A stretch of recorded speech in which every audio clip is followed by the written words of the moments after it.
Hello student, good morning all of you. Welcome to VK Education classes. I am Vikram Kumar Gautam.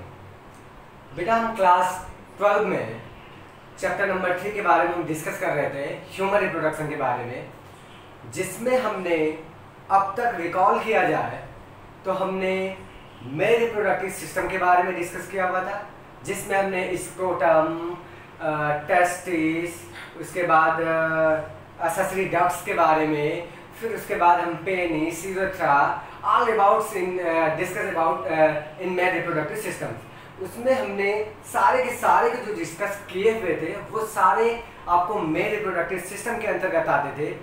Then हम start किए थे आपको female reproductive system के बारे में। Female reproductive जो सिस्टम होता है, फीमेल रिप्रोडक्टिव सिस्टम में हमने अब तक आपको जो भी लेक्चर प्रोवाइड किए हैं, 2 लेक्चर्स हमने आउटलाइन आपको दे रखा हुआ था अकॉर्डिंग टू एनसीईआरटी ही देखा जाए तो हमने डायग्राम आपको लेवलिंग करके दिखाया था आपको फीमेल रिप्रोडक्टिव सिस्टम का। दोनों डायग्राम आपको बना चुके हैं। इंटरनल जो आपको अलग सा वो अगर फिगर दिखाया जाए तो दोनों हमने फिगर ही आपको बेटा इसके बारे में सारे सिचुएटेड कहाँ रहते हैं वो सारे हमने बता रखे हुए। फिर हमने पिछला लेक्चर जो कंप्लीट किया हुआ आपका, वो कंप्लीट किया हुआ था मैंने आपको, बड़ा इंपॉर्टेंट था, जो आपको एक्सटर्नल जेनिटल ऑर्गन्स के बारे में हमने डिस्कस किया था। तो पिछले लेक्चर्स को अगर देखा जाए तो हमने बिल्कुल विद डायग्राम के साथ हमने क्या हुआ डिस्क्राइब किया, आपको डिस्कस किया हमने। पहला हमने देखा था कि आपको लेबिया मेजोरा क्या होता है, लेबिया माइनोरा क्या होता है, मोन्स पीविस क्या होती है, क्लाइटोरिस क्या होता है, हाइमेन कहाँ से सिचुएटेड रहता है, यूरेथ्रल ओपनिंग कहाँ होती है। फिर उसके बाद हमने वेजाइनल ओरिफिस हमने देखा था। फिर उसके बाद हमने बहुत सारे ग्लैंड्स को देखा था। फिर उसके बाद हमने बड़ा इंपॉर्टेंट उसमें स्ट्रक्चर आपको एक बताया था जिसका नाम था क्या, हाइमेन। हाइमेन एक पतली सी मेम्ब्रेन होती है, एक झिल्लीनुमा आवरण होता है जो कि वेजाइनल ओरिफिस को कवर करते थी, जिसको किसी भी सिचुएशंस में वो क्या कर सकती है बेटा, बर्स्ट कर सकती है। उसके बाद हमने बहुत सारे डिस्कस किए हुए, ठीक है। तो ये सारा हमने कल आपको डिस्कस करके हमने उसमें लेक्चर्स के दौरान हमने डिस्कस किया। आज बड़ा इंपॉर्टेंट हमारा लेक्चर्स है, वो है आपके इंटरनल जेनिटल ऑर्गन्स के बारे में, ठीक है। तो याद रखिएगा हमने दोनों को बता रखा हुआ था कि जनरली कहा जाए कि female reproductive system includes the external genital organs and the internal genital organ. External genital organs में हमने सारे देख रखे हुए, बचा हुआ है क्या आपका इंटरनल जेनिटल ऑर्गन्स के बारे में, ठीक है।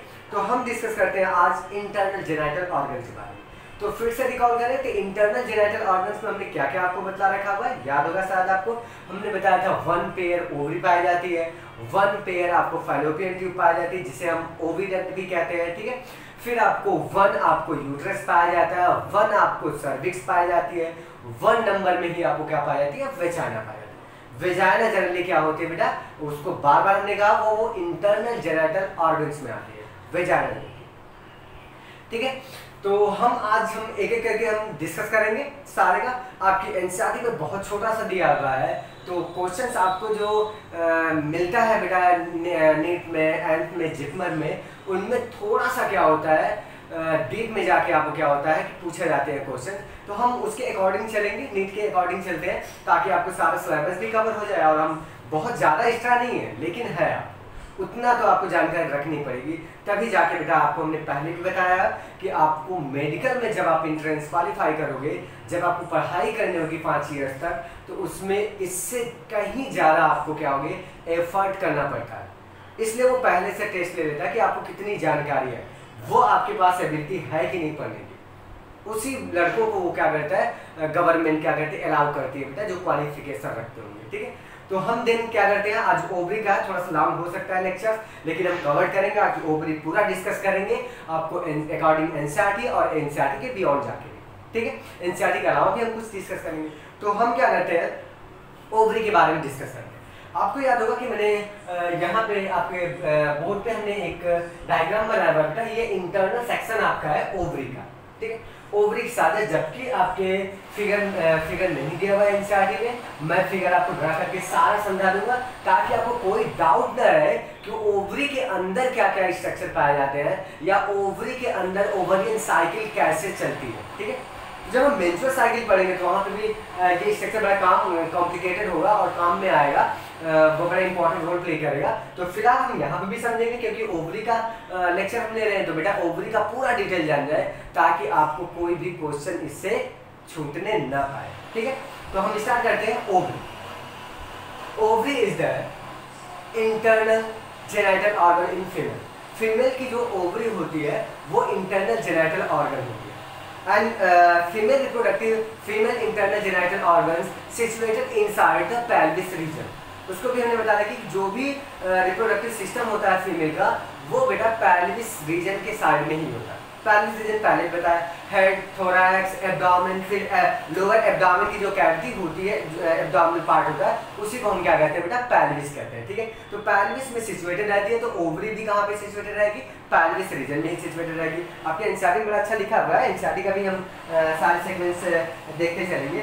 तो हमने क्या कहा बेटा, कि हमने कहा ओवरी जो होती है, ओवरी प्राइमरी सेक्स ऑर्गन कहलाती है। नेक्स्ट पहला पॉइंट है, प्राइमरी सेक्स ऑर्गन होती है। प्राइमरी सेक्स ऑर्गन इसलिए क्या, primary sex organ and homologous to the testis, और ये टेस्टिस के होमोलॉगस होती है।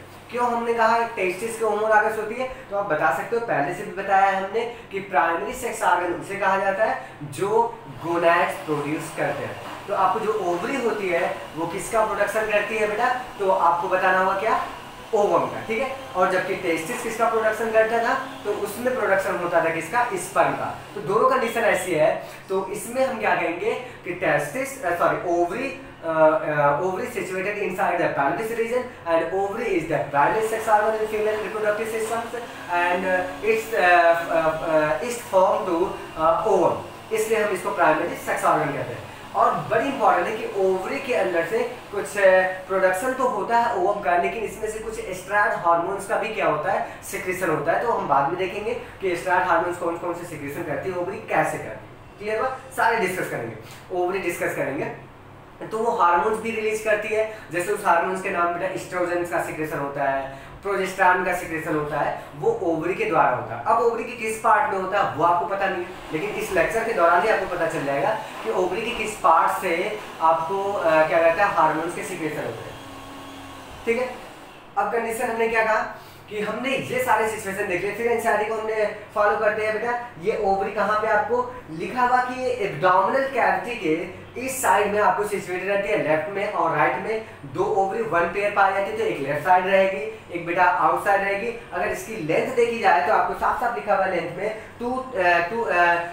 इस लेंथ ओवरी की लेंथ देखी जाए तो 2 से लेंथ आपको नोट कर सकते हो, 2 से 4 सेंटीमीटर लेंथ। ठीक है, कितनी सेंटीमीटर लेंथ होता है बेटा, 2 से 4 सेंटीमीटर क्या होती है, लेंथ पाई जाती है ओवरी की, जो आपके एनसीईआरटी में दे रखा हुआ है। ठीक है, लेंथ इसकी होती है और connected with the pelvis wall and uterus by the ligament. बड़ी इंटरेस्टिंग पॉइंट लिखी हुई है, उसको हम डिटेल में देखेंगे। फिलहाल क्या करते हैं हम, एनसीईआरटी को क्या करते हैं यहाँ पे थोड़ा सा छोड़ देते हैं, एनसीईआरटी पढ़िएगा सब कवर होगा। अगली पॉइंट हम सिर्फ ओवरी पे ही क्या करते हैं कि बेटा सिचुएटेड करते हैं कि ओवरी में क्या क्या कंडीशन होती है और कैसे कैसे घटनाएं घटती है। ठीक है, इस फिगर के द्वारा भी समझेंगे, इसलिए हम कुछ जगह भी आपको लिखे हैं। तो आज का जो लेक्चर होगा वो हमारा ओवरी पे होगा। ठीक है, ओवरी, पहली पॉइंट हमने क्या कहा, ovary is the primary sex organ.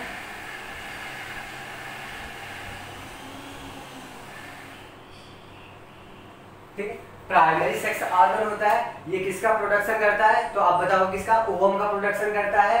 फिर उसके बाद कुछ हार्मोन्स भी रिलीज करता है ओवरी, और इसकी लेंथ जो होती है वो हमने अभी भी लिखा था, 2 से 4 सेंटीमीटर इसकी लेंथ होती है। इसकी लेंथ कितनी होती है, 2 से 4 सेंटीमीटर इसकी क्या होती है बेटा, लेंथ होती है। और ये क्या होता है, इस ovary situated in the abdominal lower abdominal cavity in opposite side. ये क्या होता है, एक लेफ्ट साइड में होती है, एक बेटा क्या होती है, राइट साइड में होती है। ये आपको दे रखा हुआ है। फिर उसके बाद बड़ा इंपॉर्टेंट पॉइंट लिखा हुआ है कि जितने भी each ovary is converted by thin epithelium which enclose the ovarian stroma। Generally क्या होता है, एक थिन लेयर से क्या होती है, कवर्ड होती है, और इसके अंदर आपको क्या पाया जाता है, ओवरियन स्ट्रोमा पाया जाता है। याद रहे, इसके अंदर ओवरियन स्टोमा पाया जाता है। अब वो ओवरियन स्टोमा क्या होता है उसको देखेंगे। ओवरी के अंदर जो आपको सारा वो भरा रहता है, जैसे ये वाला पार्ट अगर ओवरी हम बनाते हैं बेटा इससे जनरली, या फिर ये हमने स्ट्रक्चर बना हुआ ओवरी का, तो इसके अंदर समस्त जो पार्ट आपको होता है इसको हम बोलते हैं ओवरियन स्टोमा बोलते हैं। तो ये ओवरियन स्टोमा हुआ पूरा का पूरा पार्ट, और ovarian stoma divided into the 2 zones. उसके पास 2 जोन्स होते हैं ओवरी के स्टोमा के अंदर, एक होता है बेटा पेरिफेरल और एक होता है सेंटर में, ठीक है। ध्यान रखिएगा थोड़ा सा, ये आपको बड़ा इंपॉर्टेंट रोल प्ले करता है। जैसे ये पेरिफेरल हुआ बेटा, आपको समझने की पॉइंट ऑफ व्यू इसी में आपको बताएं। तो ये रहा पेरिफेरल वाला, जिसको हम कहते हैं बेटा कॉर्टेक्स कहा जाता है। इसको क्या कहते हैं? कॉर्टेक्स। जो पेरिफेरल होगा वो जोन आपका कहलाएगा कॉर्टेक्स वाला जोन, एंड जो आपको बीच वाला होगा वो कहलाएगा आपको मेडुला। एक ध्यान के ऐसा इसलिए कहा गया ओवरी के नहीं, ovarian cortex and ovarian medulla ऐसे बोल सकते हैं। कोई भी यदि स्ट्रक्चर क्या कहते हैं स्फेरिकल है तो उसके जो पेरिफेरल पाया जाता है, अगर 2 जोन आपको दिखाई दे रहा है तो जो भी 2 भाग में डिवाइड किया गया है तो उसका जो पेरिफेरल वाला पार्ट होगा वो हमेशा उसको हम क्या यूज करते हैं, कौन से वर्ड से डिनोट करते हैं, तो आप कहोगे क्या? कॉर्टेक्स के वर्ड से। उसको सदैव कॉर्टेक्स कहा जाता है। और उसी तरह से ओवरी स्फेरिकल रहती है, उसके 2 जोन्स में डिवाइड रहती है, तो ऊपर वाला जो उसके चारों तरफ रहता है तो वो पेरिफेरल वाला वो कॉर्टेक्स वाला रीजन कहलाता है, और जो बीच में रहता है सेंटर वाले पार्ट में रहता है उसको हम कहते हैं बेटा मेडुला।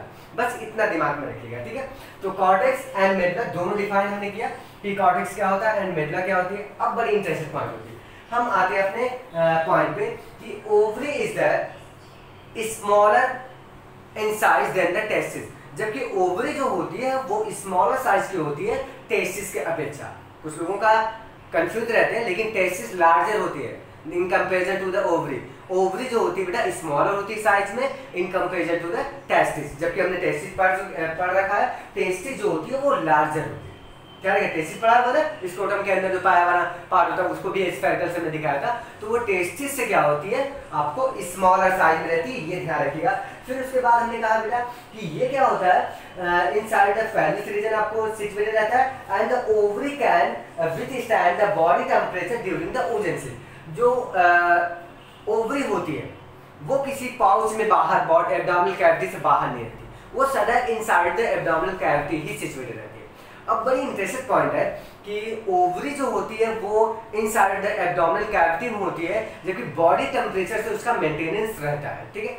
वो मेंटेन किया रहता है अपने आप को जो ओवरी रहती है, और ओवरी में आपको क्या होता है ड्यूरेशन क्या कर रहा है कि ओजेंसिस जब भी होगी तब भी वो उसके टेम्परेचर पे क्या होगी मेंटेन रहेगी। तो उस टेम्परेचर पे बॉडी के फीमेल बॉडी के जो ओवरी अंदर रहती है वहां पे ओजेंसिस की क्रिया आसानी से हो जाती है, ठीक है। जबकि हमने टेस्टिस में देखा था कि टेस्टिस में वो क्या होता है प्रोडक्शन नहीं हो पाता स्पर्म का, स्पर्मेटोजेनेसिस नहीं हो पाती, इसलिए बॉडी से वो क्या होता है बाहर होता है एक ब्रूड पाउच लाइक थैलेग में, जिसको हम स्क्रोटम कहते हैं। जबकि ओवरी में ऐसा नहीं है, ओवरी फीमेल के एब्डोमिनल कैविटी के अंदर ही पाई जाती है और वो बॉडी टेम्परेचर से मेंटेन किए रहती है, और उस पे आसानी से क्या होता है बेटा oogenesis की क्रिया हो जाती है, और उसमें आसानी से oocyte या ओवम जिसे कहते हो ओवम का प्रोडक्शन हो जाता है। क्लियर है? तो ये पॉइंट आपको लिखा हुआ था जो हमने बताया, ये सारे आपको करते हैं। अब बड़ी इंपॉर्टेंट आएगी, each ovary lies in the ovarian fossa on the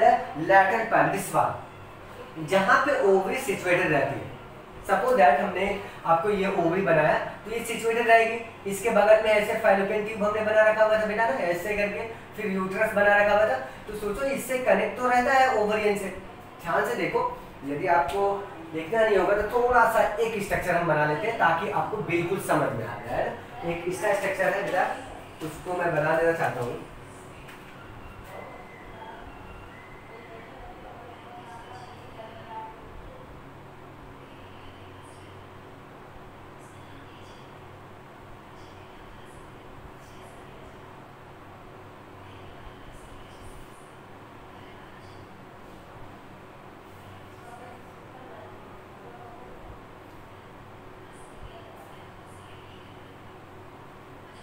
बड़ा इंटरेस्टिंग फिगर बना रहा हूँ बेटा, ध्यान से देखिएगा, और हो सकता है आप बना भी लीजिएगा।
ज़्यादा हम समझ नहीं लेते हैं, ध्यान से देखो इस फिगर को।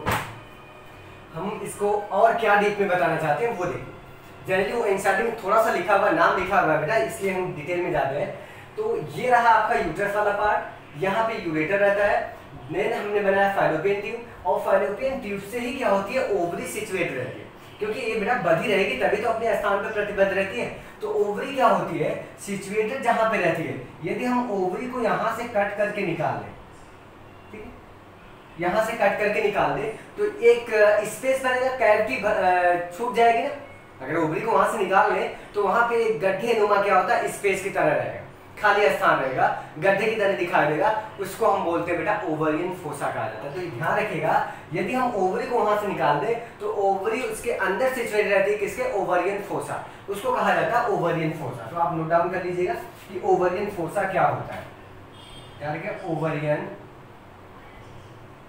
फोसा, यही हमारे पॉइंट में लिखा हुआ था बेटा, साफ साफ लिखा हुआ था कि each every lies in the ovarian fossa on the pelvis वाल।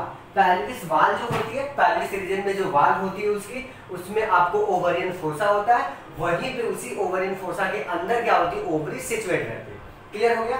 फिर देन आपको क्या लिखा हुआ है, ovary connected to the pelvis wall and uterus by the suspensory ligament. बड़ी इंपॉर्टेंट, वेरी वेरी इंपॉर्टेंट क्या है, हमने अभी भी कहा कि बेटा क्या होता है, ओवरी जो होती है connected with the uterus and the fallopian tube and the pelvis वाल। ये पेल्विस वाल से भी कनेक्ट रहती है, ये सारे वाल्स रहती हैं यहाँ पे, ये सारा वाल्स रहता है, एनसीईआरटी थोड़ा बहुत एनसीईआरटी साथ साथ दिया है, ठीक है, ये वाल्स रहती है बेटा, उससे एक सस्पेंसरी लिगामेंट्स आती है। नाम याद रखिएगा, यहाँ पे हमने लिखा है सस्पेंसरी लिगामेंट्स, नोट कर लीजिएगा, सस्पेंसरी लिगामेंट्स होती है, वो क्या करती है बेटा, ओवरी को यूट्राइन वाल से और पेल्विक वाल से एंड आपको क्या हुआ, फैलोपियन ट्यूब से क्या होती है, कनेक्ट किए रहती है। तो कभी कभी ये पूछ लेता है कि आपको ओवरी किसके द्वारा वो क्या होती है, कनेक्टेड रहती है, यूट्रस से एंड पेल्विस वाल। तो आप बताएंगे क्या, सस्पेंसरी लिगामेंट्स। एनसीईआरटी में लिगामेंट सिर्फ दे रखा हुआ है, तो लेकिन आपको पूरा नाम इसका क्या है, सस्पेंसरी लिगामेंट से क्या होता है, वो कनेक्टेड रहती है, उससे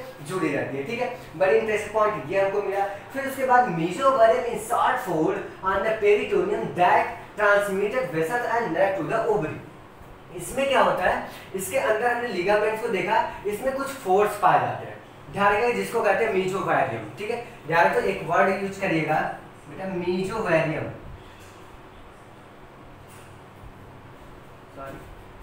मेसोबैरियम। मेसोबैरियम क्या होता है, तो ये 60 फोल्ड होता है, और ये क्या करता है, मेसोबैरियम 60 होता है, और पेरिटोनियम का होता है अब पेरिटोनियम। पेरिटोनियम क्या होती है, अब कहोगे सर ये क्या होता है, ध्यान रखो, हमारे जो अगर पूरे के पूरे एब्डोमिनल कैविटी को निकाल दिया है, सब कुछ एब्डोमिनल कैविटी में सिचुएटेड है, खाली स्थान मिलेगा, तो वहां पे यदि देखा जाए तो हमारी जो अंदर की वाल होती है बेटा, उसको बोलते हैं पेरिटोनियम, जो सबसे लास्ट वाली वाल होती है, जो एब्डोमिनल कैविटी की या पेल्विस रीजन की जो इनर मोस्ट वाल होती है, सबसे बाहरी वाल होती है, उसको बोलते हैं हम, सॉरी इनर वाल होती है, उसको बोलते हैं हम पेरिटोनियम।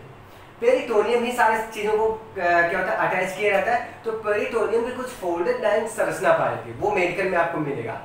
पेरिटोनियम जो होती है उसकी फोल्डेड लाइन संरचना मिलती है, जिसको 60 फोल्डेड मिलता है, जिसको हम बोलते हैं मेसोबैरियम, ठीक है। वही मेसोबैरियम क्या करेगा, दैट ट्रांसमिटेड वेसल्स, और उसी मेसोबैरियम के द्वारा ही 60 फोल्डेड के द्वारा ही जो ब्लड वेसल्स रहती हैं, और आपको दिया ब्लड वेसल्स एंड नर्व्स होती हैं, वो एंट्री करती है किसके अंदर, ओवरी के अंदर एंट्री करती है। समझ में आया, जो 60 फोल्डेड मेसोबैरियम का होता है, 60 फोल्डेड होता है अब द पेरिटोनियम, पेरिटोनियम का एक 60 फोल्ड होता है, उसी के थ्रू क्या होता है, जो ट्रांसमिटेड द ब्लड वेसल्स उसी के थ्रू आपको जाती हैं, और क्या जाती है, जो नर्व्स होती है वो ओवरी में एंट्री करती है, क्योंकि भाई ब्लड तो सप्लाई करना ही है, आर्टरीज हो, नर्व्स हो, वहां पे भी सारे नर्वस सिस्टम का जाल बिछा रहता है। तो वो क्या होता है, यहाँ पे इस फिगर में मैंने कुछ दिखाया। तो अब कहोगे, और ब्लड की जो सप्लाई होती है ओवरी को, वो साफ साफ आपको कह सकते हैं, mainly blood supply to the ovary by the ovarian arteries. यहाँ पे ओवरियन आर्टरीज हमने लिखा हुआ है, यहाँ पे देखो, ये सीधे सीधे ओवरी तक गई रहती है, ओवरियन, यहाँ पे यूट्राइन आर्टरीज है। कुछ यूट्राइन आर्टरीज होती है जो बेटा यूट्रस को जाती है, ठीक है, यूट्राइन आर्टरी होती है। तो ये आपको ओवरी जो होती है, ओवरी के अंदर जो आपको जाती है, मेनली ब्लड सप्लाई का जो साधन होता है, जो माध्यम होता है, वो कौन ले जाती है? तो आप बताओगे ओवरियन आर्टरीज होती है, वो ब्लड सप्लाई करती है, जो इस फिगर में हमने आपको बिल्कुल डिनोट किया हुआ। क्लियर हुआ? फिर उसके बाद क्या कर रहा है कि बड़ा इंपॉर्टेंट है, and ovarian is almond shape. जो ओवरी होती है वो किस शेप का होती है? तो शेप भी आपको आलमंड शेप का होती है। ओवरी जो होती है बेटा आलमंड शेप, इसका शेप होता है बादाम की तरह होता है, ठीक है, आलमंड की शेप की तरह होता है। जो बादाम होता है उसी शेप का क्या होता है, आपको ओवरी पाई जाती है। और ये इसमें ब्लड वेसल्स और नर्व्स जो होती है वो एंट्री करती है। तो वो कहाँ से एंट्री करती है? उस एंट्री वाले पोर्शन को हम कहते हैं हाइलम। ध्यान रखिएगा, उस एंट्री वाले पोर्शन को कहते हैं हाइलम। इसका स्क्रीनशॉट ले लीजिए, ये फिगर बड़ा इंपॉर्टेंट था, कहीं साइड में बना लीजिएगा आपको, ताकि आपको काम ही देगा, समझ में आएगा। क्योंकि एक फिगर और है बेटा, उसको मैं फिर से ट्राई करूँ ताकि ओवरी के अंदर की कैविटी समझ में आए आपको। क्लियर हो गया? रिमूव करो, हो सकता है इनके साथ हो गया होगा, ठीक। अब आते हैं कि ओवरी की जो अंदर की जो एंट्री करती है, जो हमने बताया हाइमन। उसके अलावा हमने क्या कहा कि एक और स्ट्रक्चर बनाते हैं, बड़ा सिंपल स्ट्रक्चर है, बहुत ज़्यादा बड़ा नहीं है, वो मैं आपको बना देता हूँ बेटा। जैसे ये ओवरी बना ली,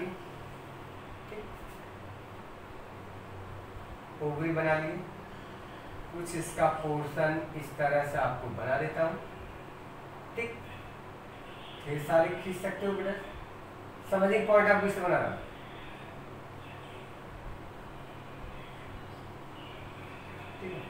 ध्यान से देखिएगा। अब इसमें प्रीमोर्डियल फॉलिकल चाहे जो भी हो, ये वाली सर्किल, ये वाले आपको सारे एक्स जो भी बनते हैं आपको मिलते हैं।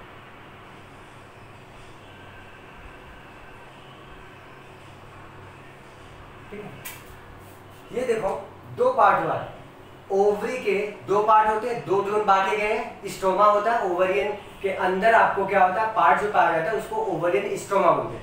ओवरियन स्ट्रोमा के दो पार्ट होते हैं, एक पेरिफेरल और एक क्या होता है सेंट्रल। जो पेरिफेरल होता है उसको हम बोलते हैं बेटा कॉर्टेक्स। ये वाला कॉर्टेक्स आपका होगा, ये देख लो, ये आपको रीजन बता सकते हो ना, देखो इसको कहते हैं कॉर्टेक्स, ये कॉर्टेक्स वाला हुआ। और ये जो होता है ये स्ट्रोमा वाला, सॉरी मेडुला वाला पार्ट हुआ, मेडुला। अब बड़ी इंपॉर्टेंट पॉइंट है, ये जो पार्ट हमने लिखा है इसको बोलते हैं हाइलम, हाइलम बोला जाता है। यहीं से क्या होती है जो आर्टरीज मेडुला वाले पार्ट में ही जाती है, ध्यान रखिएगा, उसके कॉर्टेक्स वाले पार्ट में ही जाती है। जबकि कॉर्टेक्स वाले पार्ट में ऊसाई का फॉर्मेशन होता है, फॉलिकल पाए जाते हैं। तो जो जनरली इसमें ऐसे भी कह सकते हो कि जो मेडुला वाला पार्ट होता है बेटा नॉन फर्टाइल होता है, और जो कॉर्टेक्स वाला पार्ट होता है वो फर्टाइल होता है। अर्थात फर्टाइल का मतलब जो फर्टिलाइजेशन में भाग लेता है, तो उसके पास फॉलिकल होती है, और फॉलिकल के अंदर ही आपको क्या होता है oocyte का निर्माण होता है, और वही oocyte आगे चलकर आपको क्या होती है ओवम का फॉर्मेशन करती है। ठीक है, जनरली जब रिलीजन होता है तो वो सेकेंडरी oocyte का ही होता है। जब हम oogenesis पढ़ेंगे तो वहाँ पे क्लियर करेंगे। हम ओवम तो कहते हैं, लेकिन रिलीजन किसका होता है, वो oocyte के रूप में ही रिलीज करते हैं। ओवम तो बाद में निर्माण होता है, जब फर्टिलाइजेशन होता है उसके बाद ओवम का फॉर्मेशन होता है, वो हम क्या कहते हैं गैमेटोजेनेसिस में देखेंगे। तो यहाँ पे सिर्फ देखो ये कॉर्टेक्स वाला पार्ट, ये मेडुला वाला पार्ट। मेडुला क्या होता है बेटा हाईली मस्कुलर होता है, हाईली मसल क्या होता है मस्कुलर टिश्यू होती है, और उसमें क्या होता है blood vessels and lymphatic system ढेर सारे आपको जहाँ प्रेजेंट होता है, और वो वाला पार्ट होता है क्या मेडुला। तो मेडुला में सिर्फ आपको देखिएगा, और मेडुला में जो भी ब्लड वेसल आर्टरी जो प्रवेश करती है बेटा वो उस वाले पार्ट को हम कहते हैं, उस वाले पॉइंट को हम कहते हैं क्या हाइलम कहते हैं। ये याद रखिए। तो ये हाइलम हुआ, यहाँ से मेडुला वाला पार्ट, ये हाईली मस्कुलर होगा, यहाँ पे ब्लड वेसल्स आर्टरीज वेन्स ये सारे आपको क्या होती है प्रेजेंट रहती है। लिम्फेटिक सिस्टम होता है, ठीक है, नर्वस सिस्टम होता है, ये सारे आपको यहाँ पे प्रेजेंट होते हैं, पाए जाते हैं किसमें मेडुला वाले पार्ट में। ठीक है, ये हमने देखा। और कॉर्टेक्स वाला पार्ट जो होता है वो पेरिफेरल होता है बेटा, और इसमें क्या होती है ढेर सारी ओवरियन फॉलिकल होती है। ये देख लो फॉलिकल, ये ढेर सारे हमने फॉलिकल बना ना, ये फॉलिकल होती है मैच्योर करती है। तो क्लियर हो गया। अब ये पॉइंट हमने यहाँ तक देखा। अब बड़ी इंटरेस्टिंग पॉइंट है कि शुरुआत में जो फॉलिकल होते हैं उसको बोलते हैं प्रीमोर्डियल फॉलिकल, और जो मेच्योर फॉलिकल होता है उसको बोलते हैं ग्राफियन फॉलिकल। और प्रत्येक फॉलिकल में सिर्फ एक ही each follicle contain the only one oocyte। प्रत्येक फॉलिकल में, ध्यान से सुनिएगा, प्रत्येक फॉलिकल में सिर्फ एक ही oocyte का निर्माण होता है। एक फॉलिकल में एक ही oocyte बनेगी। हम क्या करते हैं, अब डिटेल में इसको हम देखते हैं बेटा। यहाँ पे आपको किसके बारे में हम देखते हैं डिटेल में, इस फिगर को देखते हैं। इसको थोड़ा सा रिमूव करते हैं, ये तो समझ में आ गया होगा शायद, बिल्कुल इस वाले पॉइंट पे आते हैं। इस वाले पॉइंट पे आते हैं, बड़ा इंटरेस्टिंग फिगर है ये, आपको साइड वाले बुक से मैंने लिया हुआ बेटा, वो मिल जाएगा आपको। देखो ध्यान से, इसके बीच वाले पार्ट को हमने छोड़ा हुआ, इसमें कुछ नहीं पाया। ये बीच वाला पार्ट देख लो ना, ये हाईली मस्कुलर हो गया।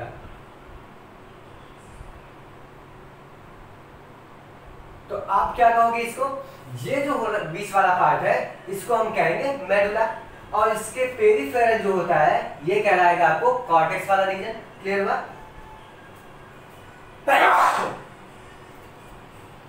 ठीक है बेटा, तो हमने क्या किया, ये ओवरी का था। अब इसके अंदर क्या क्या घटनाएं घटित होती है वो हम देखते हैं। देखो क्या होता है, हमने यहाँ पे लिखा हुआ ब्लड वेसल्स। ओवरी के अंदर जिस सिचुएशन से गुजरती है, जिससे एंट्री करती है ब्लड वेसल्स, उस पॉइंट को हम कहते हैं क्या, हाइलम। तो ये पॉइंट आपका हाइलम हुआ, ठीक है, क्लियर हो?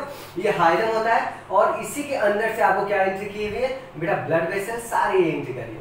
ये देखो ब्लड वेसल्स है, ये आर्टरीज आपको, ये आर्टरीज मान लो, ये वेंस, ठीक है, दो इसलिए हमने बना रखा हुआ, इधर रखेगा। ये आर्टरीज एक है, ये क्या होती है, वेंस होती है। तो ये दोनों मेडुला वाले पार्ट में आपको एंट्री कर जाती है, ठीक है, मेडुला वाला बीच वाला जो पार्ट होता है वहां तक एंट्री करके जाती है। अब क्या होता है, जो पेरिफेरल वाला होता है उसमें हमने बताया कॉर्टेक्स वाले रीजन में ओवरी के क्या प्रेजेंट रहता है, ओवरियन फॉलिकल पाया जाता है। फॉलिकल जो होते हैं, शुरुआती जो फॉलिकल होते हैं वो ढेर सारे फॉलिकल का निर्माण होता है। और ओवरी, ध्यान रखिएगा, ओवरी जो होती है वो जर्माइनल एपिथेलियम से कवर्ड होती है, ठीक है, उसकी कवरिंग भी देखेंगे। तो ये जर्माइनल एपिथेलियम से कवर्ड होती है। ओवरी के अंदर ये सारे पाए जाते हैं। देखो शुरुआती जो फॉलिकल होते हैं, शुरुआत के जो होते हैं उसको हम बोलते हैं प्रीमॉर्डियल फॉलिकल कहते हैं। नोट डाउन किएगा, फिगर तो आपको ये बहुत इंपॉर्टेंट है, इसको जरूर बनाना पड़ेगा, ठीक है। तो इसको बोलते हैं बेटा प्रीमॉर्डियल फॉलिकल कहते हैं। क्लियर हो गया? प्रीमॉर्डियल शुरुआती फॉलिकल जो होते हैं, ये फॉलिकल धीरे धीरे बेटा क्या होते हैं, मैच्योर करते हैं। ओवरियन साइकिल चलती रहती है, हार्मोनल कंट्रोल होता है इन पे, उसी हार्मोनल कंट्रोल की वजह से ये सारे फॉलिकल मैच्योर होते रहते हैं। तो देखो ये प्रीमॉर्डियल फॉलिकल होती है, ये मैच्योर होके किस में कन्वर्ट होगी, प्राइमरी फॉलिकल में कन्वर्ट होगी, ठीक है। प्रीमॉर्डियल फॉलिकल जो होती है वो थोड़ा मैच्योर होती है और किस में कन्वर्ट हो जाती है, प्राइमरी फॉलिकल में। प्राइमरी फॉलिकल देखो यहाँ पे है, मान लीजिए ये प्राइमरी फॉलिकल है, और प्राइमरी फॉलिकल को ही हम कहते हैं प्राइमरी ओवम के नाम नेम से क्या करते हैं, रिप्रेजेंट करते हैं, ठीक है। तो यहाँ पे हमने दो पार्ट लिखा हुआ है, प्राइमरी फॉलिकल, और यहाँ पे हमने उसी को लिखा हुआ है प्राइमरी ओवम। और ये प्रीमॉर्डियल फॉलिकल ही कन्वर्ट होती है किसमें, प्राइमरी फॉलिकल का निर्माण करती है। ये सारा रीजन किसमें चल रहा है, ओवरी के कॉर्टेक्स वाले भाग में चल रहा है, ठीक। फिर ये कन्वर्ट हुआ क्या, तो ढेर सारे देखो और भी मैच्योरिटी होती जाती है, मैच्योर होता जाता है। तो ये प्राइमरी फॉलिकल क्या होगा, कन्वर्ट हो जाएगा किससे, डेवलपिंग फॉलिकल में, ठीक है। अभी डेवलप कर रहा है, अभी बिल्कुल मैच्योर नहीं हुआ, उसके बीच की अवस्था को कह रहा है। ये डेवलपिंग फॉलिकल हो गया, देखो ये हुआ, ये डेवलप कर रहा है, ये डेवलप और डेवलप हुआ। तो इन तीनों को हमने रिप्रेजेंट कर दिया क्या, डेवलपिंग फॉलिकल के नाम से जाने जाते हैं, डेवलपिंग फॉलिकल। और फाइनली क्या होगा, यही फॉलिकल सेकेंडरी टर्शियरी ये कन्वर्ट होते रहते हैं। आपको यहाँ पे प्राइमरी, फिर सेकेंडरी, फिर टर्शियरी, ये फॉलिकल कैसे ही होंगे, उसी का नाम ले लिया डेवलपिंग फॉलिकल। अब क्या हुआ, ये डेवलपिंग फॉलिकल फाइनली क्या होता है, जब मैच्योर हो जाता है, यहाँ पे देखिएगा इस फॉलिकल को, फाइनली जब मैच्योर हो जाएगा और उसमें मैच्योर होकर क्या बनाएगा, मैच्योर फॉलिकल होगा। और mature follicle is also called as the Graafian follicle. ये नाम कई बार पूछा जाता है, किस नाम से, ग्राफियन के नाम से। तो आपको क्या कहेंगे, कहेंगे कि जो मैच्योर फॉलिकल होता है ओवरी के अंदर, उसी को हम कहते हैं क्या, ग्राफियन फॉलिकल कहते हैं। अब देखिएगा प्रत्येक फॉलिकल में क्या कितने oocyte थे, तो हमने यहाँ पे oocyte भी बनाया होगा। देखो ध्यान से देखिए बेटा, इसमें भी एक, इसमें भी एक, इसमें भी एक, इसमें भी एक, और लास्ट में सेकेंडरी ओवम। देखो यहाँ पे सेकेंडरी ओवम, इसी को oocyte कहते हैं। ये oocyte है, ये oocyte। प्रत्येक फॉलिकल में सिर्फ ओनली वन ही oocyte मैच्योर होगी। जैसे जैसे ये फॉलिकल मैच्योर करते हैं, जो oocyte होती है वो भी कन्वर्ट होती रहती है, ठीक है। वो फाइनली आपको क्या हो गया, और बन गया क्या, मैच्योर सेकेंडरी ओवम में मैच्योर हो गया। जैसे ही सेकेंडरी ओवम मैच्योर करती है, तो जैसे ही आपकी फीमेल की मेंस्ट्रुअल साइकिल होती है बेटा, ब्लीडिंग पीरियड से स्टार्ट होती है, तो जैसे at the 14 days menstrual cycle 28 दिन की होती है, 28 दिन के 14वें एग्जैक्टली 14वें दिन 14 डेज, ये ध्यान रखिएगा 14 day of 28 day of menstrual cycle. Menstrual cycle के 14वें दिन, ये याद रखिए, मेंस्ट्रुअल साइकिल के 14वें दिन क्या होता है, ये आपको ग्राफियन फॉलिकल क्या करेगी, रैप्चर्ड कर जाएगी। क्या कर जाएगी बेटा, रैप्चर्ड कर जाएगी, ब्रस्ट हो जाती है। और जैसे ही रैप्चर्ड करेगी तो वहां से आपको जो सेकेंडरी ओवम था वो रिलीज कर जाएगा, ठीक है। वो सेकेंडरी oocyte कह सकते हो, सेकेंडरी ओवम लिखा हुआ लेकिन वहां पे रहेगा सेकेंडरी oocyte। वो सेकेंडरी oocyte क्या होगी बेटा, वो रिलीज कर जाते हैं। यहाँ पे ओवम नहीं लिखा तो आप oocyte लिख सकते हो, छोड़िए आप। लैब्रोड लिखा हुआ ना, लिबरेटेड ओवम। लिबरेटेड का मतलब जो आपको रिलीज कर रही है, क्या कहते हैं, ग्राफियन फॉलिकल। किससे रिलीज कर रही है, ओवरी से। अब ये ग्राफियन फॉलिकल ब्रस्ट की रिलीज किया और ये सेकेंडरी ओवम क्या होता है, बाहर आ जाता है। तो हमने वो फिगर बनाया था फैलोपियन ट्यूब का, जैसे ही बाहर आ गया तुरंत वो क्या कौन कलेक्ट करेगा, फिमरी, फैलोपियन ट्यूब का एंटीरियर पार्ट जो फिंगर लाइक प्रोजेक्शन होता है वो उसको कलेक्ट कर लेगा, ठीक है। जैसे ही उसको कलेक्ट कर लेगा तो ये निकल आएगा ओवम। अब क्या होगी घटना है, उसके आगे की क्या घटेंगी, ये तो 14वें दिन घटता है, ये ओवम रिलीज कर गया, लेब्रोड कर गया, और ये जो होती है, जो रैप्चर्ड ग्राफियन फॉलिकल होती है, वो कन्वर्ट हो जाती है बेटा अर्ली कार्पस में। एक स्ट्रक्चर इस तरह का आपको दिख रहा है, ये अर्ली कार्पस मतलब शुरुआती कार्पस का निर्माण करती है। और ये अर्ली कार्पस क्या होता है, बिल्कुल मेच्योर हो जाएगा और कन्वर्ट हो जाएगा कार्पस ल्यूटियम। तो ध्यान रखिएगा, कार्पस ल्यूटियम कौन कन्वर्ट होता है, तो ग्राफियन फॉलिकल से ही आपको अर्ली कार्पस का निर्माण होता है और फाइनली क्या होता है, कार्पस ल्यूटियम का निर्माण होता है। और फाइनली क्या होता है, जब ये कार्पस ल्यूटियम या प्रेगनेंसी नहीं रुकती है तो वो आपको कार्पस ल्यूटियम क्या होगा, लास्ट में कन्वर्ट हो जाएगा किसमें, कार्पस अल्बिकेंस में। किसमें कन्वर्ट हो जाएगा, कार्पस अल्बिकेंस का मतलब होता है ये डिस्ट्रॉय आपको कार्पस ल्यूटियम में, ठीक है। ये काम नहीं करती है, फिर डिस्ट्रॉय कर जाता है, फिर फर्दर ये साइकिल चलती है। प्रत्येक साइकिल इस तरह से क्या होती है, चलती है। तो हमने ये क्या किया कि आपको सारा डिटेल हमने आपको बता दिया बेटा कि ओवरी के अंदर क्या घटित हो रही है। लेकिन अभी भी लेक्चर कंप्लीट नहीं हुआ, और भी कोई चीज जो है। अब आपको कहोगे क्या कि ovary converted into the 3 layer. उसके ओवरी जो होती है covered by 3 layer, sorry ovary covered by 3 layer, वो 3 लेयर से क्या होती है बेटा, कवर्ड रहती है। क्या ओवरी 3 लेयर से कवर्ड रहती है। अब आपको देखना है कि कौन कौन सी लेयर होती है, कवर्ड, नोट कर सकते हैं, कवर्ड 3 लेयर।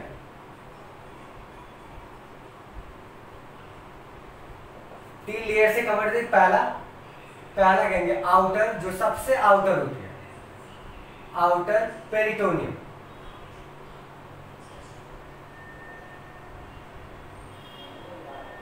क्या रहेगी, कौन सी लेयर होगी, आउटर पेरिटोनियम।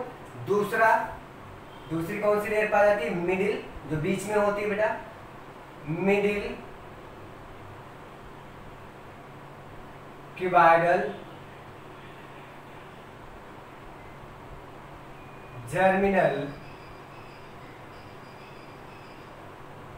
एपिथेलियम, ठीक। और लास्ट होता है थर्ड जो होती है, वो होती है आपको इनर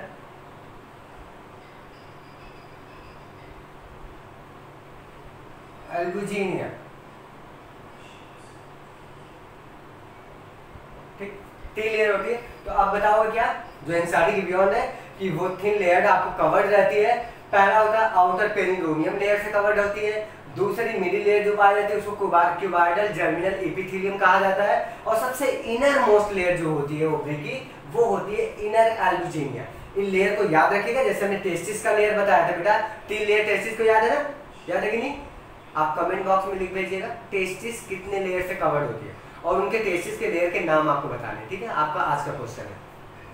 तो ये 3 लेयर आपको पाए जाते हैं किसके, ओवरी जो होती है वो कवर्ड रहती है। और इनमें क्या होता है, हमने अभी भी बताया कि ओवरी में आपको फॉलिकल पाए जाते हैं कॉर्टेक्स वाले रीजन में, और प्रत्येक फॉलिकल में आपको सिर्फ ओनली 1 ही आपको oocyte प्रेजेंट होता है, ठीक। अब इंटरेस्टेड बात है, प्रत्येक मेंस्ट्रुअल साइकिल के दौरान 14 डेज पे जो हमने लिखा हुआ था अभी मेंस्ट्रुअल साइकिल में 14 डेज में क्या होता है, एक सेकेंडरी oocyte जो होती है रिलीज होती है। तो यदि इस तरह से कहा जाए तो प्रत्येक आपको क्या हो जाएगा कि एक साल में कितने आपको ओवम रिलीज करेगी ओवरी, तो आप कहेंगे कितना 12, ठीक है। लेकिन यदि आपको कहा जाए एक ओवरी एक साल में कितने रिलीज करेगी, तब आप 12 का आंसर नहीं करोगे, आप कहोगे कितना 6। आप कहोगे सर ये 6 कैसे होगा, जबकि हर मंथ में आपको रिलीज होता है 14 डेज पे। तो ध्यान रखिएगा हमने ओवरी पेड ओवरी को लेके चल रहे हैं, एक ओवरी को लेके नहीं चल रहे हैं सिर्फ एक ही ओवरी पर, क्योंकि ओवरी पेड पाई जाती है। तो जो ओवरी का फंक्शनल रोल होता है बेटा वो अल्टरनेटिव होता है, ध्यान से सुनिएगा, वो अल्टरनेटिव होता है। और ये ग्राफिन फॉलिकल जो मैच्योरेशन होता है ये आपको जनरली क्या होता है 2 मंथ में होता है, एक ही मंथ में रिलीज नहीं। अगर एक ही मंथ में होता है तो दोनों के दोनों ओवरी रिलीज करती हैं एक साथ, तो आपको कितने ओवम रिलीज होते हैं 2। ओवम कितने रिलीज होते 2। कभी कभी ऐसा हो जाता है, रेयर केस में देखने को मिलता है, जैसे कुछ फीमेल को देखते हो 2 बच्चे पैदा होते हैं साथ में, जुड़वा बच्चे पैदा होते हैं, तो उसमें रिलीजन जो होता है 2 ओवम का हो जाता है और फर्टिलाइजेशन एक साथ दोनों का होता है। तो इसलिए फंक्शन भी एक साथ दोनों के दोनों बिल्कुल एक साथ डेवलप करते हैं उस यूट्रस में, तो आपके जुड़वा बच्चे पैदा होते हैं, ठीक है। लेकिन जनरली कहा जाए सामान्य रूप से तो एक ओवरी सिर्फ आपको एक बार अल्टरनेटिव क्या करेगी, अगर लेफ्ट ओवरी से एक बार इवोल्यूशन हुआ तो दूसरी मेंस्ट्रुअल साइकिल में वो ओवरी नहीं करेगी, और दूसरी राइट साइड की ओवरी क्या करेगी, इवोल्यूशन करेगी, किसका रिलीज करेगी, किसका ओवम को। और इस रिलीजन को ओवम के सिक्रीशन को releasing of ovum is called as the ovulation, और इसके रिलीजन को ये लिबरेशन हो रहा है बेटा, liberation of ovum is called as ovulation. यहाँ पे लिख सकते हो 14वें दिन ही क्या होता है, ओवुलेशन होता है। ये वर्ड याद है ओवुलेशन। ओवुलेशन का मतलब religion of oocyte from the ovary और ग्राफिन फॉलिकल, जो भी कह सकते हो। तो ओवरी से रिलीज करता है जो ओवम, उसकी प्रोसेस को हम कहते हैं क्या, ओवुलेशन कहते हैं। और वो मेंस्ट्रुअल साइकिल के मिड डे पे 14 डेज पे होती है। क्लियर है, दिमाग में बिल्कुल बैठा के रखो, 14 डेज पे होती है। जब मेंस्ट्रुअल साइकिल पढ़ेंगे तो वहां पे फिर से देखेंगे। तो ये हमने ये सारी ओवरी के जो फंक्शन आपको ओवुलेशन हमने बताया। अब बड़ी इंटरेस्टिंग पॉइंट है कि प्रत्येक बार में अभी हम डिस्कस कर रहे थे बेटा कि एक साल में 12 सेकेंडरी oocyte का या ओवम का सिक्रीशन होता है। तो क्लियरली आपको बता सकते हो कि कितने oocyte आपको रिलीज करेंगे, कितने फॉलिकल उसके बनेंगे, जो कि जनरली क्या होता है, या कितने oocyte का निर्माण होगा उसकी पूरी रिप्रोडक्टिव साइकिल में, क्योंकि फर्स्ट मेंस्ट्रुअल साइकिल से स्टार्ट होगा और मेनोपॉज तक चलेगा। तो यदि फीमेल की कहा जाए तो लगभग टोटल 400 यानी टोटल 400 oocyte, डायरेक्ट में लिखा हुआ है total 400 oocyte are ovulated in a reproductive life of female. Female की रिप्रोडक्टिव लाइफ में टोटल 400 oocytes का क्या होता है, ओवुलेशन हो सकता है, होता है। कोई जरूरी नहीं कि नंबर्स उतना बेटा, थोड़ा बहुत वेरिएबल हो सकता है, लेकिन उतने नंबर्स आपको टोटल दिया हुआ है। टोटल 400 आपको oocyte पूरे लाइफ साइकिल में, उससे ज्यादा नहीं बनते। जबकि स्पर्म का प्रोडक्शन तो आपको ओल्ड एज तक रहता है, हमने बता रखा हुआ है ओल्ड एज तक आपको क्या होता है प्रोडक्शन होता रहता है मेल में स्पर्म का। लेकिन ओवम का ऐसा नहीं, जैसे ही उसकी मीनोपॉज आएगी तो मीनोपॉज आफ्टर मीनोपॉज के बाद क्या होता है कि ओवरी जो होती है वो अपने वेट को लॉस करने लगती है, लूज करने लगती है, लॉस उसका वेट कम होने लगता है धीरे धीरे। ऐसा क्यों होता है, और उसके फॉलिकल भी जो आपको फॉलिकल मिल रहा है उसको भी क्या करती है, वो खो देती है मीनोपॉज के बाद। तो जब फॉलिकल खो जाते हैं बेटा, लॉस हो जाते हैं फॉलिकल वगैरह, तो उसमें oocyte का फॉर्मेशन नहीं हो पाता, इसलिए मीनोपॉज के बाद कोई भी लेडी प्रेग्नेंट नहीं हो सकती। ठीक है, रीजन इसका क्योंकि उसके अंदर फॉलिकल नहीं बढ़ रहे, सब हार्मोनल कंट्रोल की वजह से हो रहा है, तो उसमें हार्मोनल सिग्नल मिलता है, हार्मोनल लो पॉइंट पे आ जाता है। तो इस तरह से मीनोपॉज के बाद उसकी रिप्रोडक्टिव लाइफ जो होती है वो खत्म हो जाती है। तो वो इंडिकेशन करती है। लास्ट मेंस्ट्रुअल साइकिल को हमने बता रखा हुआ क्या कहते हैं, मेनोपॉज, और फर्स्ट मेंस्ट्रुअल साइकिल को हम क्या कहते हैं बेटा, उसको कहते हैं मेनार्की वर्ड कहते हैं। ठीक है, मेंस्ट्रुअल साइकिल पढ़ेंगे तो उसमें हम डिटेल में दिखाएंगे। फिलहाल आपको हमने ये बताया। अब बड़ी इंटरेस्टिंग पॉइंट है कि जब ओवरी रप्चर कर जाती है, ओवुलेशन हो जाता है, तो जो ग्राफिन फॉलिकल होती है वो कन्वर्ट हो जाती है कार्पस ल्यूटियम। ध्यान से सुनिएगा, वो कन्वर्ट हो जाती है किसमें बेटा, कार्पस ल्यूटियम में। और सॉरी हाँ, वो कार्पस ल्यूटियम में कन्वर्ट हो जाती है। और उसके बाद आपको क्या होता है कि जो ovarian produce the oocyte per month alternatively, वो हमने बता दिया। और हाँ, ओवरी का जो ओवम होता है उसकी जनरली लाइफ कितनी रहती है फर्टिलाइजेशन के लिए, वो कैपेबिलिटी कितनी रहती है, तो आप लिख लीजिएगा उसकी लाइफ ही लिखा हुआ है, लाइफ ऑफ oocyte, ऐसे लिखो, life of oocyte 12 to 24 days. ठीक, सॉरी डेज नहीं होगा बेटा, ज्यादा हो जाएगा, आवर्स लिखो। 12 से 24 घंटे तक एक ओम रिलीज के बाद फर्टिलाइजेशन तक आपको क्या करती है, उसकी लाइफ रहती है, उसके बाद वो डीनेचर हो जाती है, डेड कर जाती है, फिर उसके बाद फर्टिलाइजेशन उसका नहीं होता।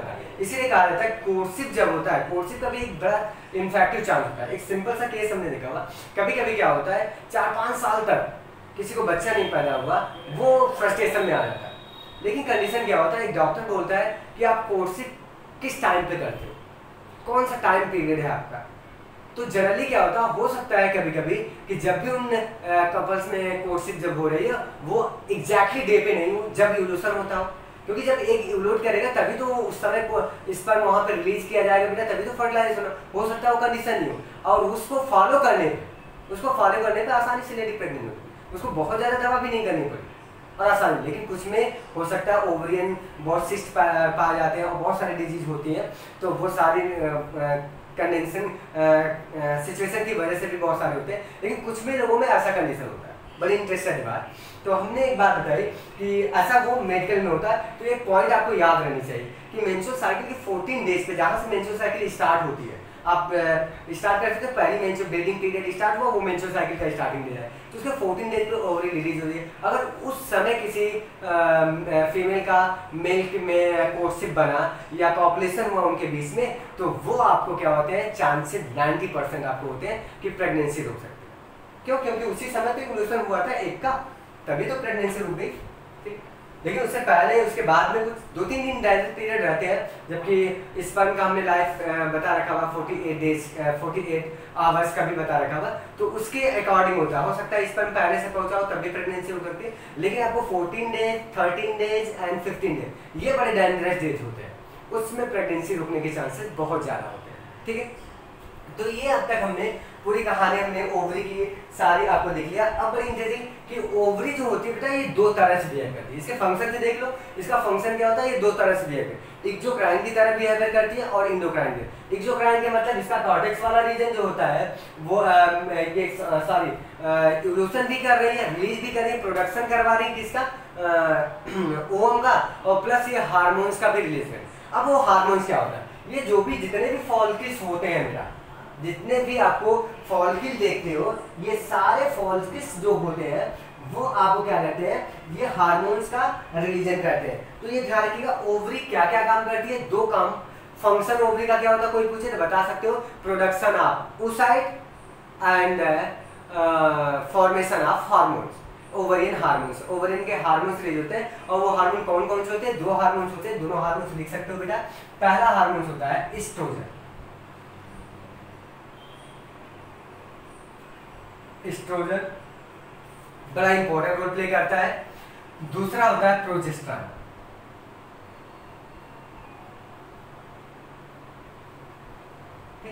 दूसरा होता है क्या, प्रोजेस्टेरॉन। तो ये एस्ट्रोजन जो होता है वो कहां से रिलीज होता है, तो ओवरियन फॉलिकल से एस्ट्रोजन रिलीज होता है, ये लिख सकते हो यहाँ पे, ओवरियन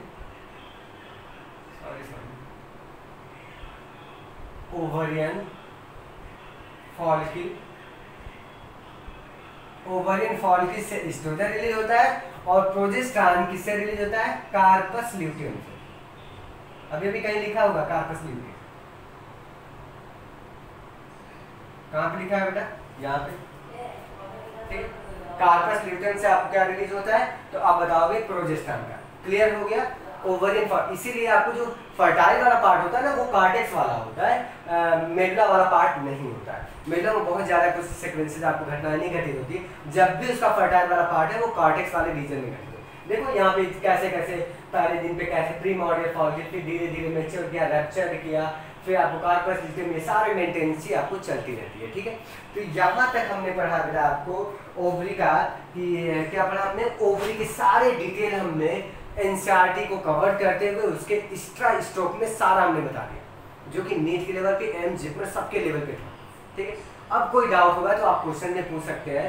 हाँ, इसका नोट्स मैं अलग से आपको दे नहीं सकता, यदि चाहिए तो मेरे पास है बेटा, मैं नोट्स बना के रखता हूँ, तो वो आपको, लेकिन अंतर ये है कि बेटा मैं सारी चीज़ें वर्ड इंग्लिश में लिखा हूँ तो वो आपको समझ में नहीं आएगा।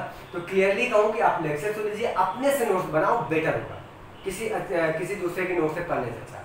तो आप जो भी हमने लेक्चर लिखा हुआ वो नोट डाउन करते जाओ। बार बार भी कहता हूँ कि थोड़ा सा वो आप क्या कहते हैं, रफ और पेन कॉपी लेके बैठा करिए। कोई भी वर्ड लिखता हूँ, कोई बोलता है, वहाँ पे यूज करके बेटा आप रोक के स्टॉप करके फिर से उसको नोट डाउन कर लो, फिर उसके बाद कंटिन्यूअस सुनो, ठीक है। आराम से पढ़ाई हो सकती है, तो आपको डाउट नहीं करे, सारी चीज़ मैं बता दूंगा आपको, सारे लेक्चर्स बताता हूँ बेटा। हो सकता है इतने लेक्चर्स आपको क्लास में जब पढ़ाता हूँ तो वहाँ पे नहीं बताता, ठीक है, क्योंकि मैं ऑनलाइन क्लास ले रहा हूँ, बहुत सारे लड़के बच्चे पढ़ रहे हैं बेटा, बहुत सारे डिपेंडेबल हो सकते हैं कि ताकि उनका सबका फायदा हो, ठीक है, किसी का नुकसान ना जाए, कुछ छूटने ना पाए। जब मैं एनसीईआरटी पढ़ा रहा हूँ तो आपका सारा एकेडमिक लेवल, सारी एनसीईआरटी कवर करते हुए नीट के सारे मेडिकल के क्वेश्चन आपको मैं करवा दूँ, ठीक है, और इससे ज़्यादा नहीं आपको मिलेगा कहीं, ठीक, वो सारे अवेलेबल। कभी एग्जाम में बैठेगा फिर हमको याद करेगा, तब बताएगा, और आशा करता हूँ कि सारे हल करके आओ।